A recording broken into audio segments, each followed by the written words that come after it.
aos olhos do Pai. Você é uma obra-prima que Ele planejou. Com suas próprias mãos pintou a cor de sua pele,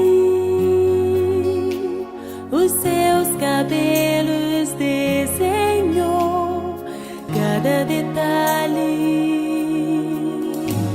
num toque de amor aos olhos do Pai. Você é uma obra-prima que Ele planejou. Com suas próprias mãos pintou a cor de sua pele, os seus cabelos desenhou, cada detalhe